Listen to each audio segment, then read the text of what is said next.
I grew up as a hacker. And by hacker, I mean somebody who can break into a computer. And my goal here today is to explain to you why I teach other people how to hack. So imagine a world filled with intellectually capable people who all share a common passion. And in this world, the only way you communicate is through a chat interface. So you have no idea who the person is on the other end. It could be a 13-year-old girl from Haiti. It could be a 37-year-old law enforcement agent from Thailand. It could be artificial intelligence. You just don't know. But it doesn't even matter. You see, your background, your age, your sex, your class, your looks, none of that has any bearing in this world that I'm describing. The only thing that matters in this world is your knowledge, your skills, and your curiosity for understanding how the digital world works. So the world that I'm describing is the hacker underground, where I spent my teenage years. So what drew me to that place? What drew me to this world? I'm sure at some point in your life, you must have tried to guess someone's password, right? Right? Anyone? Yes, right. Do you remember that feeling, that rush, that kind of euphoric sensation of accomplishment and power when you succeeded? Right? It's the same kind of feeling that you would get when you solve a complex puzzle, or when you beat someone at chess, when you prove a mathematical theorem.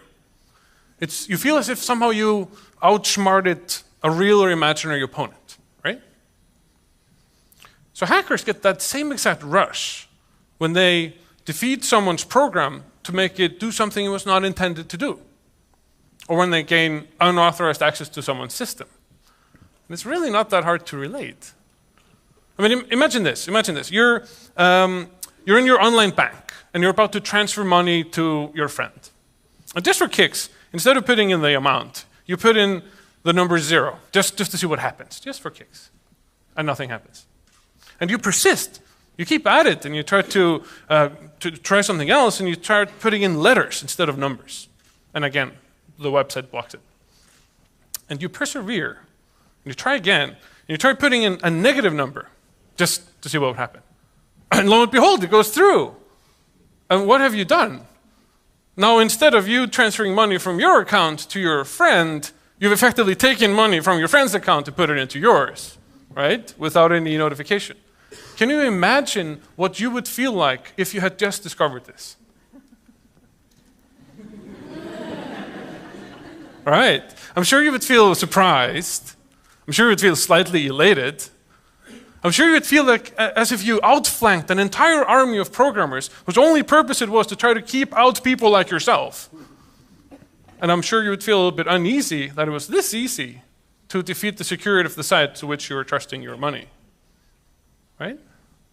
So most people I know would get a huge kick out of finding this type of vulnerability, but they wouldn't abuse it. They would just enjoy the process of finding this bug, and then they would report it. Unfortunately, that is becoming more and more accepted. As it turns out, this particular bug that I'm describing to you was real. It was actually found by my friend, who at some point just called me up like, "Hey, Ymir, this is hysterical, man. Hey, look at your account." Now look at it again. Isn't that funny? So he was doing this audit of some internet security bank. Yeah, it was really funny.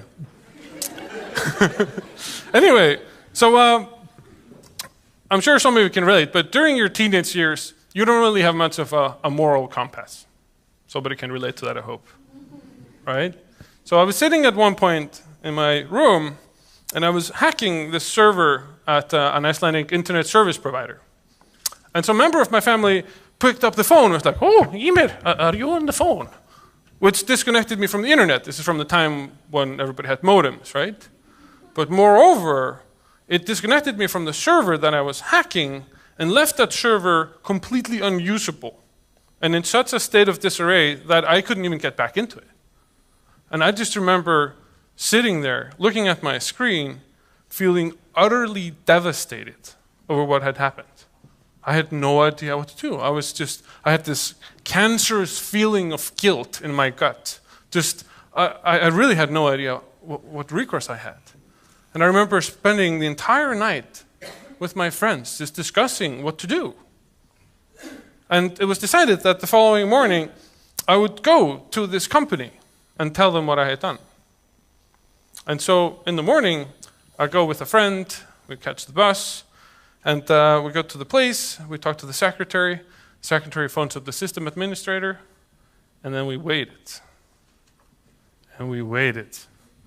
And it was the most agonizing wait that a 15-year-old could ever ask for. It was an experience that I will never forget. I remember thinking that there were two ways this could play out. The system administrator could be forgiving. He could scold us and be like, hey, don't hack my servers again. Get out. Or he could be a lot more angry than that. He could react and he could practically sue us. He could just steer us, he could label us as criminals, steer us on a path of just something very dark. Just pretty much it would be over by then. As it turned out, the system administrator was an amateur hacker, was delighted to see us. Was like, whoa, that's really cool. And we showed him how to fix his servers, and he was like, oh, that's really cool. And then instead of reacting with rage, he called us up a few days later and offered us a part-time job at the company, which we kept for several years. And yeah, it was fun. Anyhow, as I grew older, my moral compass developed, fortunately. And I moved away from hacking. And I studied mathematics at the university, and went to the US and did a PhD in computer science. And when I came back, I realized that the state of security in Iceland was pretty much the same as when I had left. An utter mess. And so it was somehow as if Icelanders believed that this geographic remoteness that has sheltered us throughout millennia was somehow an effective protection against the forces of the internet, which couldn't be more false. So I started thinking to myself, what can I do to improve the cybersecurity of my home country? And as I was searching for an answer to this question, I realized that there were lots of system administrators who were ultimately responsible for a lot of the security who felt reasonably safe against cyber attacks. And this belief was usually sustained by some sort of faith in an antivirus solution or an elaborate firewall or some security solution that they had just purchased for a lot of money. It must be good. It was really expensive. And I was just flabbergasted. I mean, can you imagine somebody telling you like, hey, my house is really secure. Yes. I bought this really big steel door and it's reinforced with unobtainium. Nobody can get inside. And then when you drive past this home, you see this really big steel door and then the windows are all open. That is how I felt when people said this to me. It was something else to listen to this. So, and then it really hit me that the way I was thinking about security was actually fundamentally different from the way they were thinking about security. You see, as a hacker, I am trained to ask, how would I get in? How would you defeat the defenses? Are there protections in place? Are these protections even enabled? Can I get around them?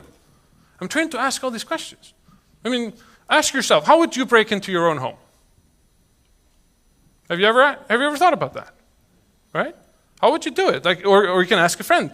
It turns out that if you ask this question periodically, you ask people that you trust, and then you do something about it, probably you're going to be having a safer home than if you just blindly believe in some security solution, that you could just buy security in a box.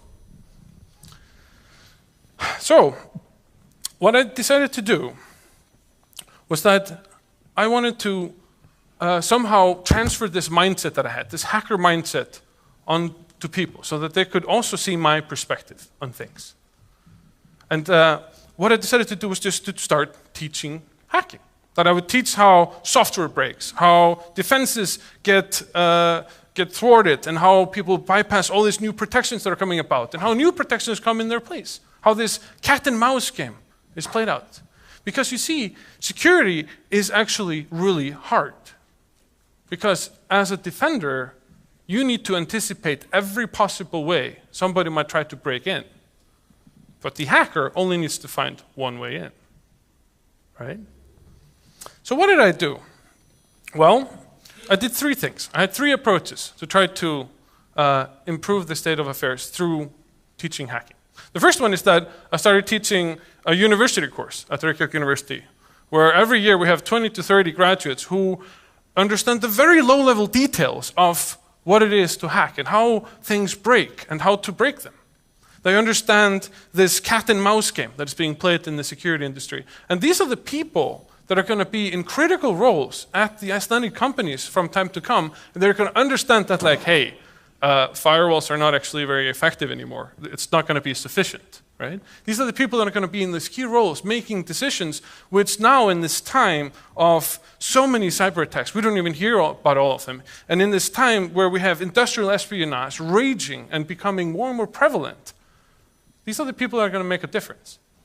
The second thing that I did was that I co-founded a company with some of my friends, great security experts, that is called Syndis. And they specialize in simulating sophisticated cyber attacks against large international, large Icelandic corporations.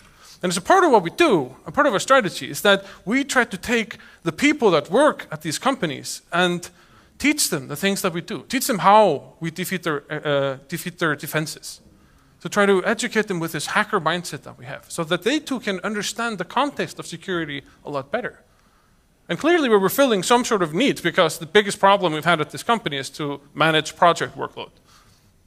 Now, the third thing that I did was that I started running hacking competitions. I'm sure maybe some of you have heard of any of them. Been running now for 3 years. So every year I put like a server on the internet and I ask people to hack it. And the people who succeed, we pick a few finalists, and they come on stage, and in front of up to 500 people, they are hacking each other live. It's really fun, actually. There's like a live scoreboard, there's like a DJ, and there are commentators, and they have a lay audience just looking at this really strange thing, right? And it provides like several opportunities. There's some side effects from doing it this way. First of all, it's like really educational. And because you have this lay audience, you get this opportunity to teach people a thing or two about cybersecurity, raising the awareness of some of the latest things they should watch out for, some of the things they can do to protect themselves. And the second side effect of the way I'm doing things is that the participants, which are usually students, they learn an incredible amount in a very short period of time. You see, normally when I'm teaching computer architecture or I'm teaching operating systems, I have students that are like moaning. They're just like, do we have to learn this? Will this be on the exam? And you're like, yeah. But for this competition, I have people that are coming up to me, please, can you tell me everything you know about the computers? I want to know everything. I want to learn it all. Can you teach me how to hack? I've had some Italian exchange students. I don't know if it's no, and so it's like incredible, in a very short period of time, how much they could absorb. I pretty much just taught them everything I know. And so the third thing that comes from running this type of hacking competition is that the media really loves it. I talked to the media liaison at Reykjavik University, and it's like, yeah, so I'm going to have this hacking competition. She's like, yeah. I contacted the media, and it was like selling ice cream in a desert. They just flocked onto it like hyenas, and like everybody showed up. I remember like the first competition, I had 2 people. I was like, oh yeah, I'm gonna expect maybe 20 people to show up or something. You guys are gonna be on stage, and you're gonna be hacking each other. And then when they came there, there's like big cameras everywhere, and like this newscasters with like a lot of light around them and so forth. And these 2 guys were just frozen on stage trying to do something. They were totally unprepared. It was really funny. Anyway. So it's been really educational, really entertaining, and I think it really has worked out for the better.